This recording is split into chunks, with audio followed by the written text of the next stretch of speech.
Now, this is like your first week back at school in a way, isn't it? I mean, you've known it's coming for a long time, but I think Monday was at the Q Awards was your first kind of public appearance as a five-piece again, and then the press conference was a Tuesday, and we're only on Thursday.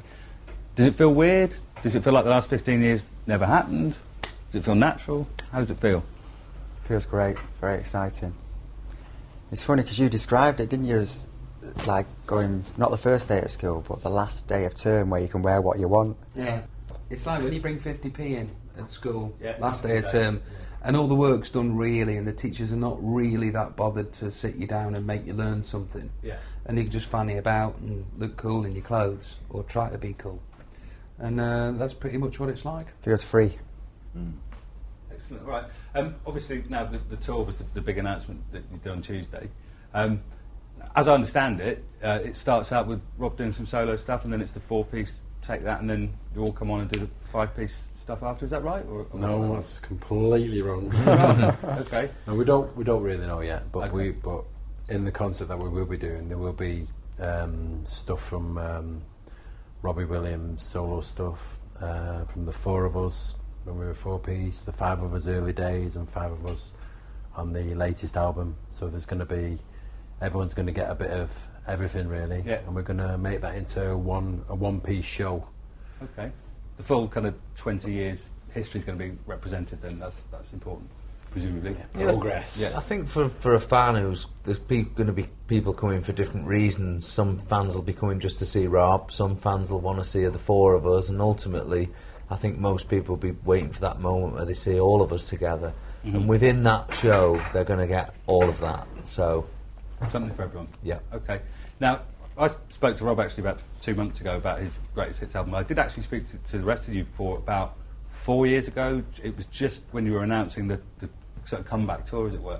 And the mood then, I got the impression you weren't quite sure if people were going to like you, or whether that the market was still going to be there for you, and obviously it massively was. It's not really changed, has it, the mood? I think the mood has changed. Has it? It's taken me 5 years to speak to you again, so something's changed. But I mean, presumably back then you would have had no idea that you'd still be, nearly 5 years later, still doing it. Would that be right? Would that be fair? Yeah. Yeah, I think when we got back together, the four of us, 5 years ago, there was lots of apprehension, lots of fears. And I think we were quite justified because we'd been out of the limelight for 10 years. Although some of us had really tried to get back into the limelight. We'd been out of it for 10 years. Sorry, Mark and Gaz. I give up in the end. Edit. Yeah, dude. So coming back together was frightening, and we didn't anticipate such a warm response. And it's just been glorious all the way, really. But we intended at first just to do a comeback tour, to do those 8 to 10 dates, and then just as like a nostalgic sort of trip down memory lane and thanks, goodbye, we're off again. And the rest is history. It just seemed to snowball. Mark II was born, kind of Mark thing. II was born. Yeah. Now, I mean, that tour then, that was preceded by that documentary, do you remember, at the end of 2005, where it was a bit of a will he, won't he turn up thing, and in the end he didn't. But were you close to turning up then, Rob? It's a bit disgusting, that documentary, to be honest with you. The more I think about it, the more... Get it out. Yeah, I'm going to put it in the forum now, lads. Listen to me when I say this. It was a great documentary to watch. It was very entertaining. For the neutral. For the neutral. Being in it wasn't so cool. I mean, I said a lot of cocky things that weren't great, and I owned that. But that documentary, if anybody's seen it, at the end, the lads are all brought together in a room, and it's a bit, will he, won't Robbie turn up? And there's a car that turns up, and everybody wonders if I'm going to be there. And the way it was presented to me was everybody's leaving message for each other on screen. So leave a message for the lads, blah, blah, blah, blah, blah. If I'd have known that was going to be the ending, I wouldn't have done the documentary. Did it stitch you up a bit, do you? Yeah. But, having said that, it's a great documentary.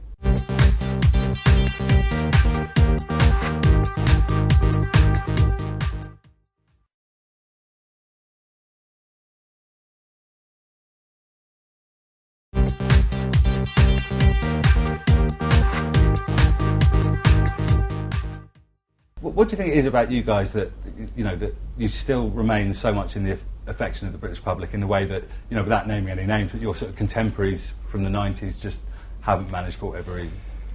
Well, it's a question we get asked a lot. What's the secret for longevity, and why do people offer so much affection, etc.? And the true answer is we don't know. It's a mystery to us.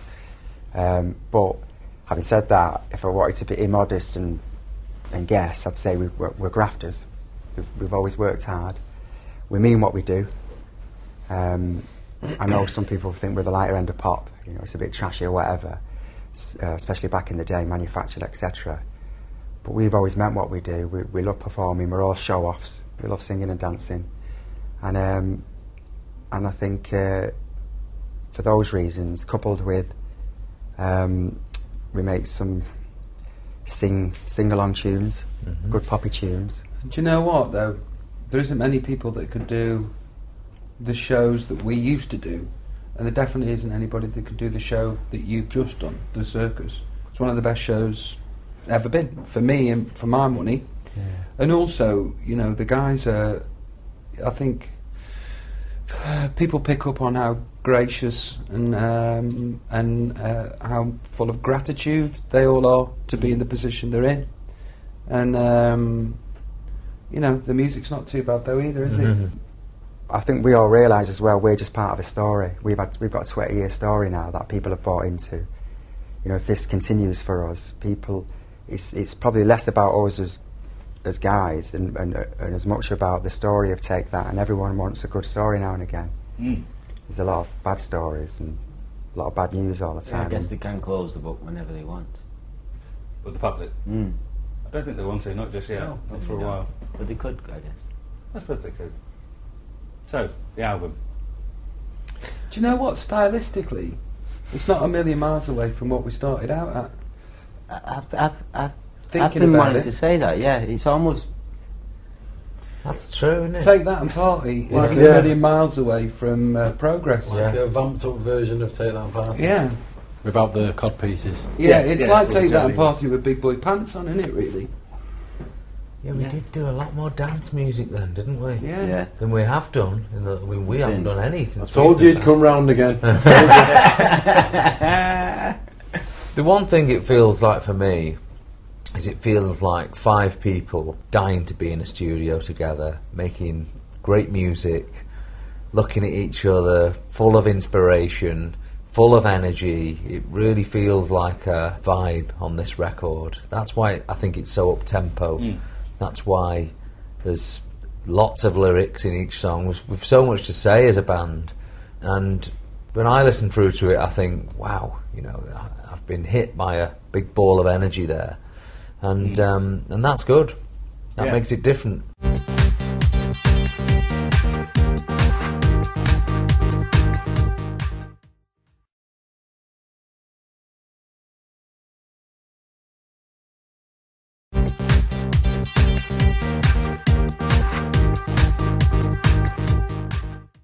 Must be a thrill that, well, you're all mates again, basically. That must come out on the record as well. The vibe of that, I would have thought.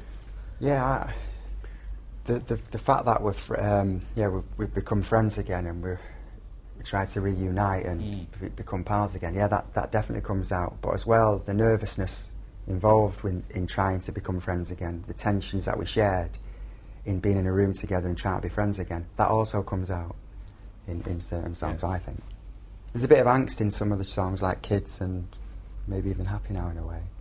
Do any- Certainly SOS. Do any tracks sort of stand out as ones that you're like really, really pleased with, really proud of? For me, it's listening as a whole. I don't really pull it apart as an Pretty individual Things. yet. Yes.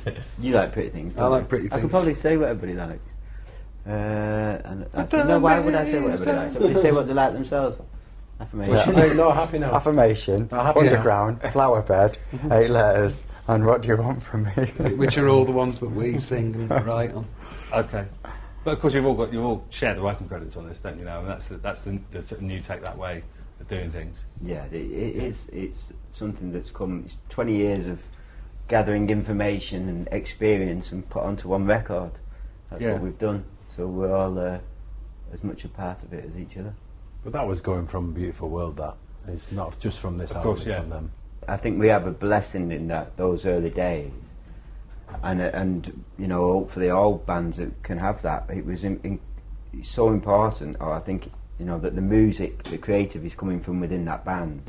Even though it was Gaz mainly in those days, it was so great because he looked at us as people and represented in the music at times what he thought was the right thing, whether it was up tempos, and I think that's what's given us this. And then we learned in a way from Gaz about the writing. I remember Rob always writing lyrics and stuff. Even back in the day, I remember you always be on a plane, go and check this out, We've got all these lyrics. So it was like a school for us, because I think that's the difference. Is you're in control then. If the songs are coming from within the band, then I think you've got a chance of growing. If the songs are coming from other people, then it's harder. I think there's no fool in the general public. I just think never ever underestimate the audience, because our audience know that. They know it's coming from us. They know it's what we're saying, not what someone else is saying, and I think that's a real reason we're still here.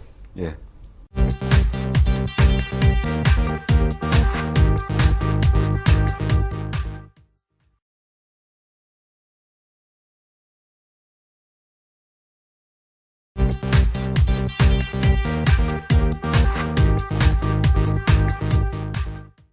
I was going to ask you, because you're talking about, you know, being mates from 20 years ago. What are your first memories of each other? I just thought you had the same thought that I had. It's not very flattering, really. Back a bit, that, isn't it? Because we were put together by a manager, for anybody that doesn't know. I remember being dead impressed with you. Our manager said, "Go watch this show." I said, "That's 4 hours past my bedtime, that show's on." So anyway, I stayed up till 2 o'clock in the morning to watch, and I was like, wow, brilliant. I saw a picture of you first. But you thought he was the blonde one, didn't you? I said, he's fantastic, that blonde one. But saw a picture of you, Al. I met you at the audition. Yeah. Oh, the main audition? Yeah. First time? Yeah. I met you outside, didn't I? Yeah. That was it. Went down. I just remember us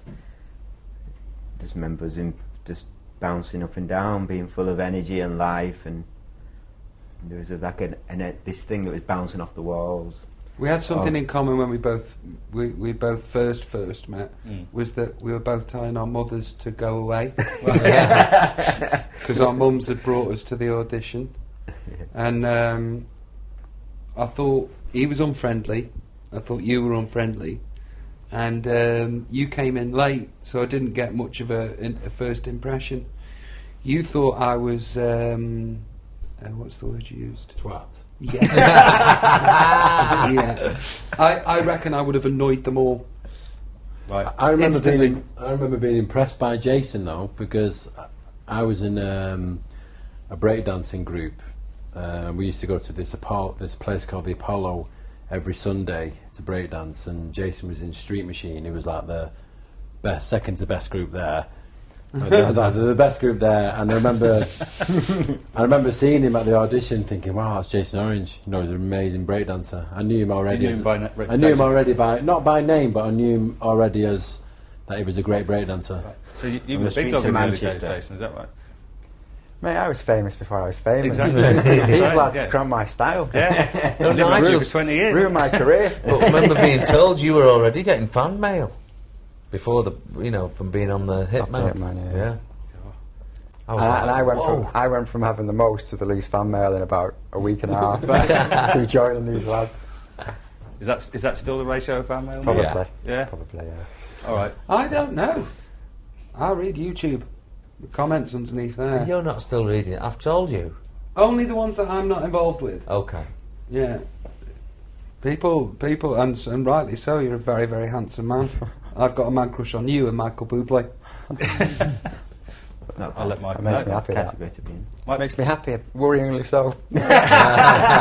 Don't worry. Gives me a little flutter in my tummy, actually. Rob's got Plenty a of man time to crush on me. explore that over the next few months. Yeah. If you could go back to each of yourselves 20 years ago, right at the beginning, and just give one piece of advice to yourself, what would it be? Never to go in the hairdressers and have the bouffant that I had. Right. There's a few people that have looked after me over the years that I might have told me to stay clear of. enjoy it all. Yeah. We've got that privilege, I think. We found ourselves in that place where we can say, you know what, let's have a rock and roll time, let's enjoy each other, let's respect what's going on, but really get lots out of it. That's what I want to do for the next year.